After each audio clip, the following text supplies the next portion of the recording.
let me ask you a question. At the point that you saw that your son is about to get into this drug dealing situation, you're on parole.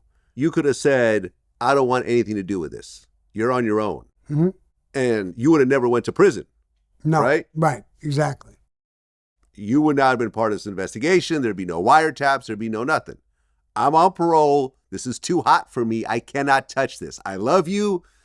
We'll figure out a way. I mean, well, because if he's in debt, you're sitting on millions of dollars. You technically could just pay off his debt, right?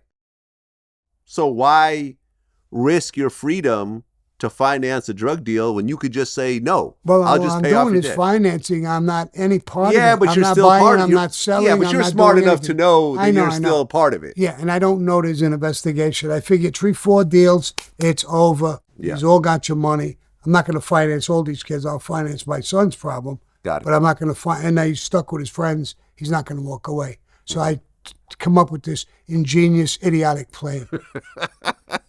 So, and I get roped in.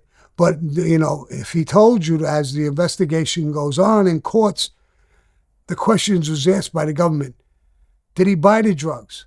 No. Did he sell the drugs? No. Did he go out with you guys? They're way younger than me. No. He never went out with us. Another reason, the kid Mike Papa's younger brother is in a group, the Devil Dogs, a racist group.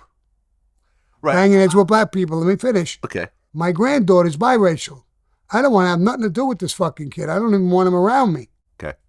So I want nothing to do with them, these kids, basically. Right. Well, I talked to your son about the Devil Dogs. What did he say? He said there was actually a high school wrestling team and not really a gang. And it was basically painted in the media that this is this hardcore gang, but it's really just a bunch of wrestlers or ex-wrestlers that would just go out and party and whatever else. But they had a racist background. Okay, I didn't know that. They had a racist background. You didn't mention that part, yeah. Yeah, well, they did. Yeah. And I didn't want them anywhere near me. My granddaughter is biracial. Exactly. I don't want them anywhere. And I'm not going to hurt them, but I don't want them near me. Yeah. So that's I don't even know them. So they can't testify against me. They can't do anything. And your son said that, you know, he had a crew of guys that were all like cage fighters and they're all steroided up. Yeah, yeah. And they would go out and basically rob drug dealers. Right. Was Sean Atwood someone that you got to know at this point? Or no, I never knew him. You never knew him at all? No. Okay. Because he apparently was the main competitor in this Arizona ecstasy market. Right. He said at one point that some guys from either your crew or your son's crew tried to kill him. So he basically just stopped drug dealing and tried to lay low until he finally got busted. Someone representing himself as the Bulls. They tricked my top sales guy into a nightclub, knocked his teeth out. We learned it was people who were representing themselves as Sammy the Bull's crew. Mm-hmm. And we had to take security precautions because this guy was right under me. My thing was, if someone right under me got hit, I'm next. Right. So I moved into this gated guarded community, Simvakers.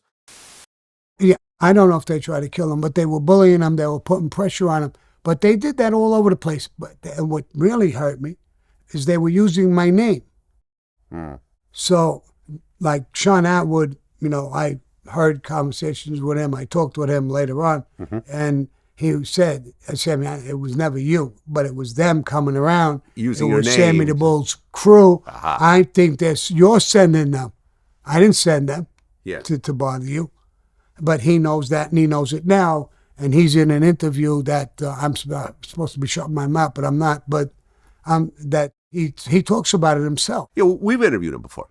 Yeah. He found out later on that, you were just a financier, but at the time, and I was just a name. Now they're going around and bullying people using my name. Right. So when you're fucking with somebody, you're thinking I'm sending them, which I didn't. I don't know Sean Atwood from a hole in the wall. I don't know who's buying the drugs. I don't know who's selling the drugs.